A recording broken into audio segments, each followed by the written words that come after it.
Welcome to Star Sign Horoscopes, presented by Astrology Hub. This is your place to discover how each zodiac sign can work with this week's astrology. I am your host, Jamie Magee, an astrologer, author, and a member of the production team here at Astrology Hub, and I am really excited to dive into this week's astrology with you. Hi everyone, welcome to Star Sign Horoscopes. I am your astrologer, Jamie Magee, and today we're going to be taking a look at the astrology for May 6th through the 12th. I hope you guys are all having a great week out there. Now, if you're watching live or watching the recording, I would love to know where you're tuning in from. And our bonus question for this week is, where is Aries in your natal chart? Now, why am I so curious about where Aries is in your chart? It is because Jupiter, the planet of expansion, growth, optimism, is leaving Pisces and moving into Aries this week. This is a big transit to talk about. Now, if you're curious about how this energy may play out in your life, I really invite you to think back to 2010, 2011. What are some highlighted themes that come up for you when you reflect back? It's likely that you're going to see some of those themes show up now, but what your job is to ensure that you grasp every opportunity that's coming your way so it can help you both in the short term and in the long term. Now, this Aries energy, this Jupiter and Aries energy speaks to fiery, bold confidence, to making your own way, to thinking of the big picture. There's a lot of inspiration and a lot of originality that you can draw from with this transit. Now, honestly, with Jupiter and Aries in a very real way, you're about to strike a match and expand out into brand new territory. Even though there's some familiar themes, it's still new territory.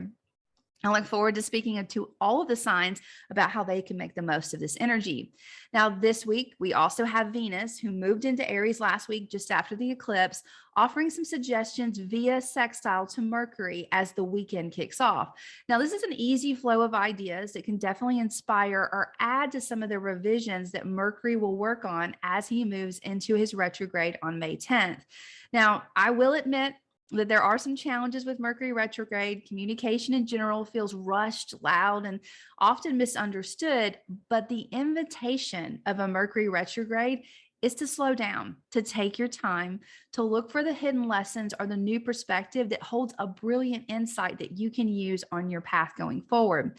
Now, by the time I see you next week, the sun will have taken a few suggestions from Mars and Pisces, and he will meet up with the North Node, illuminating what needs to be revised so you can follow the path that is calling you with your whole heart.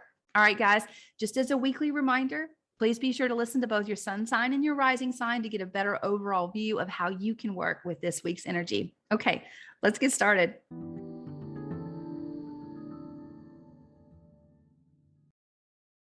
Okay, Aquarius, let's take a look at your week. Now, Aquarius, last week, through all those big shifts and changes around your home and your roots, it probably impacted your partnerships and your reputation. Throughout all that energy, you may have discovered that you have this endless desire, or this courageous desire to communicate, to really use your words and get your message out in a way that makes you feel the most comfortable. Now, this week, as Jupiter moves into this area of your life that has to do with communication, this desire is going to be extremely heightened. Like speaking up, I need to say something. You're going to feel an enhancement there. Now, this is an extraordinary energy that's going to invite in a lot of creative juices and opportunities to share your message in ways that you maybe have not worked before are going to suddenly work, or brand new opportunities are going to come in for you. A shift or an expansion in your local environment, or people that you hold close, people that you speak to every day, that's also likely. I think this is a great time for you to network, to really use your voice to plan for both the short term and the long term, because with this energy, you really want your message to be both unique and timeless. So it's hard to forget. There's an unforgettable message that you want to be able to share.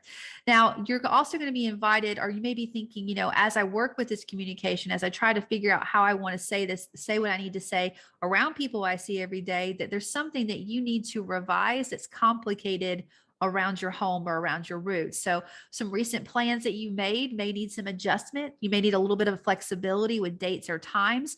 So keeping an open mind around this area of your life that does feel more outward and more public because it has to do with your home is definitely going to help you work with this Mercury retrograde. Remember, like if you see something twice, like say, okay, why am I seeing this twice? Even if it comes up with two different people in two different situations, there's a theme in that message that this retrograde season is wanting you to pick up and adapt and learn from. I do hope you have a great week though, Aquarius. Thank you for listening to Astrology Hub Star Sign Horoscopes. If you'd like to easily jump to your personal horoscope, sign up to get a timestamped star sign episode emailed to you each Friday. Go to astrologyhub.com/star signs and sign up now. That's astrologyhub.com/star signs.